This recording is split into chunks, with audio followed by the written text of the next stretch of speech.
coming. It's the Riderless horse.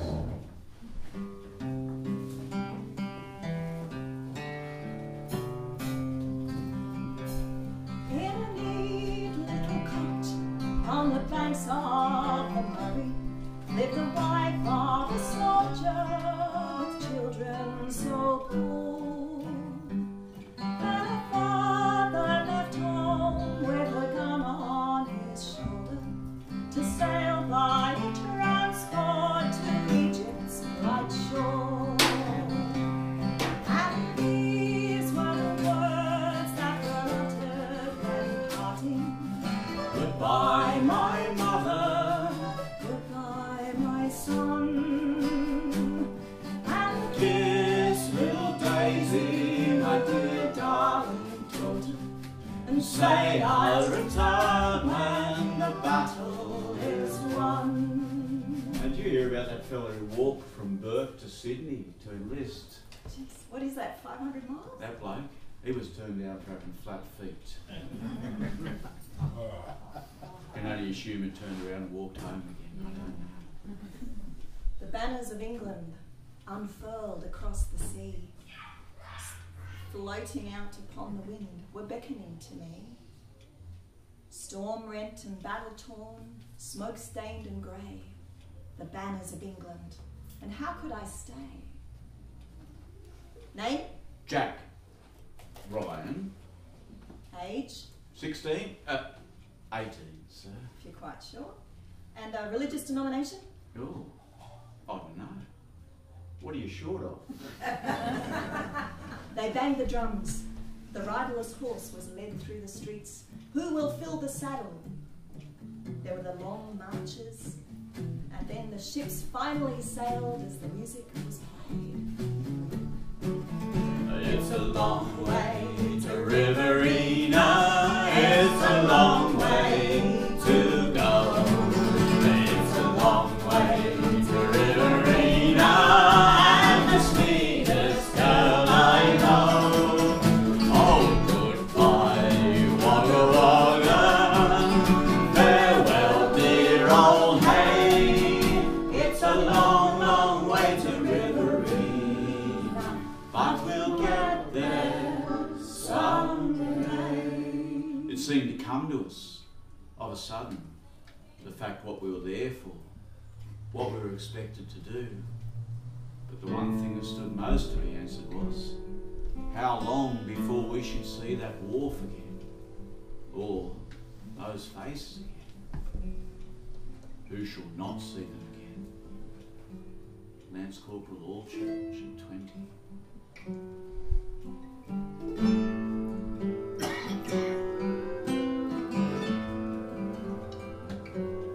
Did you hear the children singing? Oh, my brothers, oh, my sisters. Did you hear the children singing as our troops went marching past? In the sunshine and the rain, as they'll never say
started to drill, generally make a fool of himself.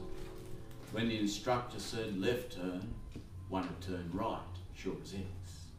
And then he'd condescend to tell you all about your relations, etc. And when he had taught us which end of the rifle the bullet came out, we were sent to Osborne Rifle Range. Our section done some real good shooting, so we only done the one course. Worse luck. The shooting was the best part of it. However, it came to a finish like everything else, and we marched back to camp. That was about 32 miles. I'd like to live in Black Boy for a week or two, and work all day, get no pay, and live on Irish stew. The potatoes, they are rotten, and the meat runs after you.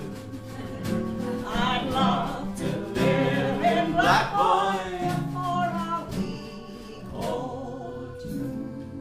And then we embarked. Sergeant Major Feist continues. Of course, we were put in Egypt, the land of sin, sand, shit, and syphilis. Days we hung about thinking we'd have a scrap in the sewers, but it never came off. It was rotten. Sand, sand, sand, Sand. sand in your tucker, in your ears, your eyes, your nose, anywhere and everywhere. It was real crook. We done marching and skirmishing and digging and digging, digging for weeks and weeks. I was heartily sick of it. Halt! Who goes there? Ceylon planters' rifles. Pass, friend. The Australian soldier thinks nothing of dining at the best hotel where the officers congregate. The English soldier, never. Halt! Who goes there? Auckland mounted rifles. Pass, friend. Well, the AIF are as fine a body of men as you'd ever hope to see. Yes, but when it comes to spit and polish, the Australians have far too much spit and not nearly enough polish. Halt! Who goes there? Oh, what the fuck's it got to do with you? Pass, Australian. I remember that one of the general's wives complained that when she visited this hospital, the Australians weren't lying to attention. Well, that sounds a bit silly. Those English officers and their wives deserved everything they got. There was hardly the slightest pretension to being gentlemen or civilised. Their faces were coarse and hard-bitten. The Australian manner was blatant and self-assertive, and the Australian voice likewise.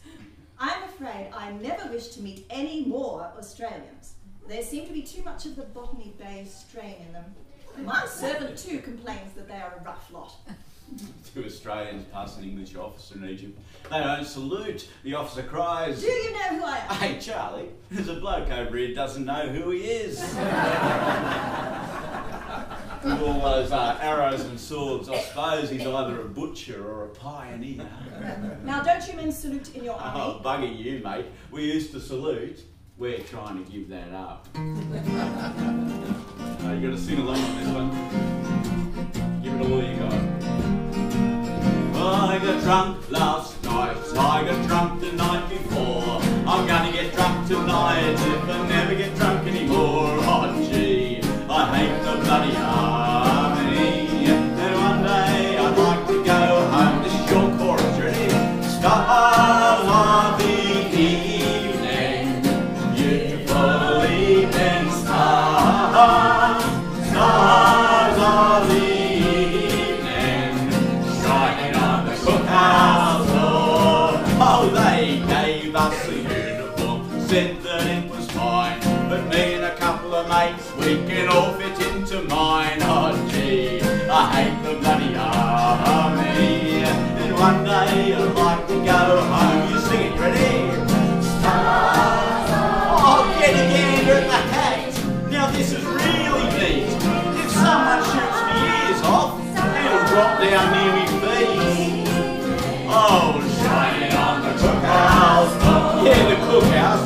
I went to the cookhouse just to get a bite to eat, and there I saw the cook mashing the taters with his